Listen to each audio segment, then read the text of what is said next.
What's up, Fort Huachuca? This is Sergeant Major Kuhling here, and we're starting off a new segment called Kicking It with Kuhling, where I will talk about things that are important to the Army, things that are important to you, things that are important to Fort Huachuca, Arizona, and things that are important to me. So if you have some ideas of what some of those things can be, please contact the PAO, leave a comment on this, or send me a message, and we'll try and get to it. The first thing I wanted to talk about in episode number 1 was suicide prevention.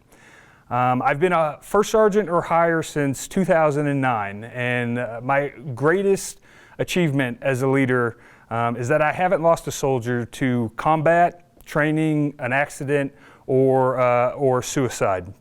I took responsibility here at Fort Huachuca on 7 December, and unfortunately on 22 December, that streak ended.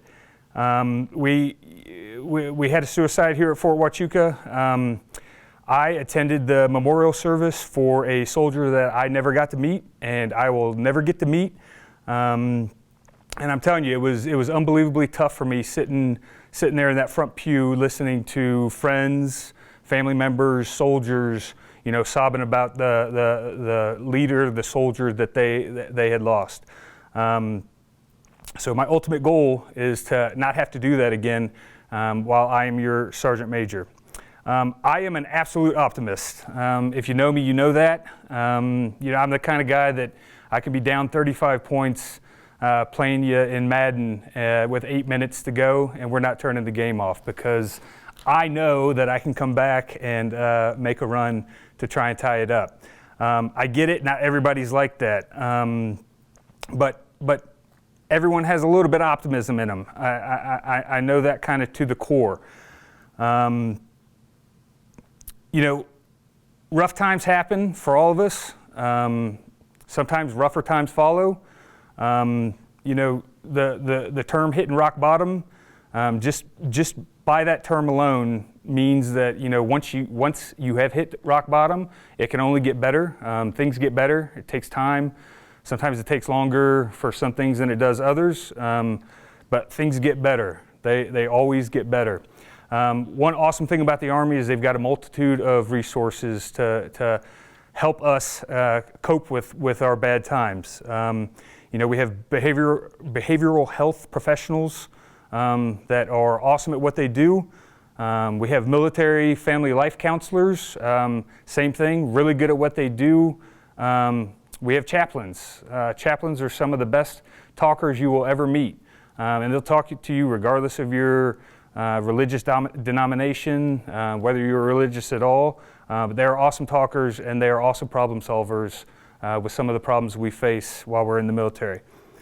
We've got Military One Source, another great program that we can use as soldiers. We've got military crisis lines. Those numbers will be posted here at the end of this, and we've got people. We've got people that care for and listen, and awesome people to talk to. People are our most precious asset, resource. In the Army, and leaders know their soldiers, and if you don't know your soldiers, leaders know your soldiers. And be willing to have that hard conversation. That talk with a peer, a subordinate, even a senior, and battle buddies. You know your buddies. When something's up. You can kind of tell when something's off. Have that conversation with your buddy. Ask questions. Listen. Get them connected with the right resources or a resource, and then they'll get them going in the right direction. Especially battle buddies, you're seeing the TikToks and the Facebook posts. You see how your friends are doing. If you're suspicious, reach out. Reach out to them. Reach out to leadership. Try to figure out what's going on, and let's get that individual some help. Obviously, take it seriously, and go from there. Okay, I promise you that will be easier than going to a memorial service and listening to a bunch of sobbing friends, family members, and other soldiers. I'm going to share with you something I learned from a college professor. It's one of the few things that I remember throughout my collegiate career, and it was by a substitute professor. Can't tell you his name, but he talked about life being like a football game, but instead of 15-minute quarters, you have 20-minute quarters. And as it refers to life, it's by years. So, the first quarters, those first 20 years, second quarters, the next 20, so on and so on. And, hopefully you get some overtime once you hit 80. But he broke it down by, saying, you're going to have bad plays, you're going to have great plays, you're going to have, awesome plays. But the game's long, and, there's always time to recover, drive the field, score, and take the win. So that's kind of what I wanted to talk about with that. Next week, I'm going to have a friend of mine on, first sergeant Katina James. I served with her in the 25th ID, and we'll discuss something else. So thanks for listening, and take care.